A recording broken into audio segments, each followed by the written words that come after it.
कालाहंडी नाम के गांव में एक ढाबा था। उसका मालिक का नाम था हंसराज। उसके ढाबे में वही रसोइया था। वहां स्वाद अच्छा होने के कारण लोग वहां आते थे। यूं ढाबे में कमाई अच्छी होने लगी तो हंसराज को घमंड होने लगा। उसके ढाबे में उसका बनाया हुआ छोले भटूरे बहुत खास था, इसीलिए उसका दाम हमेशा बढ़ाता रहता था।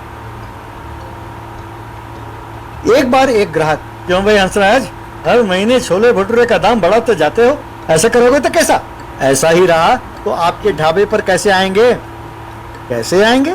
अरे पैदल आ सकते हो या रेंगते हुए आओ, तुम्हारी मर्जी। हर महीने तेल और आटे का दाम भी तो बढ़ता जा रहा है, मैं क्या करूं? मर्जी हो तो आओ और खाओ, वरना रहने दो, पर यूं फालतू बातें ना करो, ने कहा चिढ़कर। कालाहंडी गांव के पास पहाड़ों पर एक गुफा में एक चोरों का गिरोह था। उसका सरदार का नाम था बलविंदर। बलविंदर को खाने का बहुत शौक। उस गुफा में एक खास रसोइया को खाना बनाने के लिए रखा था। बलविंदर को उसका पकाया हुआ खाना बिल्कुल पसंद नहीं था। एक दिन रसोइये ने छोले भटूरे बनाया।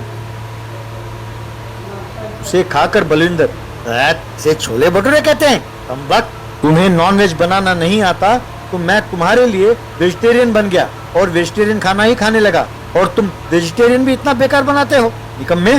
सरकार, मैं आपके हाथ जोड़ता हूँ, आपके पसंद का खाना बनाना मुझसे नहीं होगा। मैं ही नहीं, इस दुनिया में कोई भी ऐसा नहीं है जो आपके पसंद का खाना बना सके। आप किसी और को रख सकते हैं, कहकर उसने प्रणाम किया।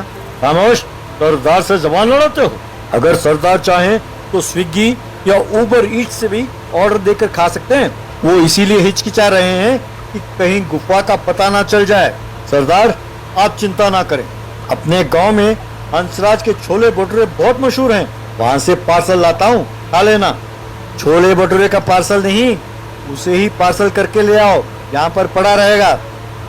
इस तरह उन चोरों ने हंसराज को पकड़ा और एक डंडे से उसे जानवर की तरह हाथ पैर बांधकर उल्टा लटका कर ले आए। सुनो हंसराज, अब तुम ही इस गुफा के चीफ कुक हो। अगर खाना स्वादिष्ट ना हुआ तो तुम्हें चूल्हे में फेंक दूंगा, खबरदार, कहकर चेतावनी दिया। यूं हंसराज उन्हें खाना बनाने लगा। उन सबको छोले भटूरे बनाकर देने लगा। उसे खाकर बलविंदर, शाबाश हंसराज, अब से मैं दिन में तीनों टाइम छोले भटूरे ही खाऊंगा। हम सबको तीनों टाइम छोले भटूरे ही चाहिए। एक दिन छोले भटूरे बनाते हुए हंसराज, कमीनों, इन सबको तीनों टाइम छोले भटूरे बनाकर मैं तो तंग आ गया हूँ। आटा गूंथ गूंथ के मेरे तो हाथ दर्द करने लगे। कमबख्त, ऐसे खाते हैं जैसे पहले कभी ना खाया हो, ऊपर से मेरे खाने के लिए कुछ भी नहीं छोड़ते।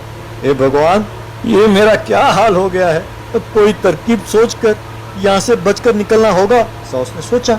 बाद में उसने छोले भटूरे में जुलाब की गोली मिलाई। सारे चोर बड़े चाव से खाने लगे। थोड़ी देर में बलविंदर और चोरों ने पेट पकड़ लिया। सरदार, पेट गड़बड़ कर रहा है, हाय रे, अब पेट गड़बड़ कर रहा है सरदार, कहने लगे।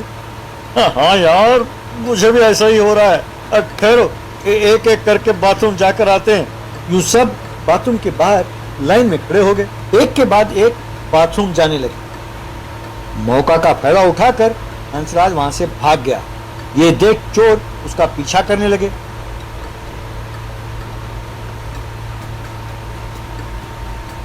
थोड़ी दूर में उसे पकड़कर फिर से डंडे से बांधकर उसे गुफा में ले आए।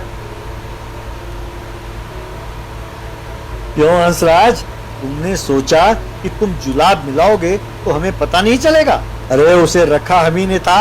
हर महीने हम इसे नियमित रूप से लेते हैं, इसीलिए उसे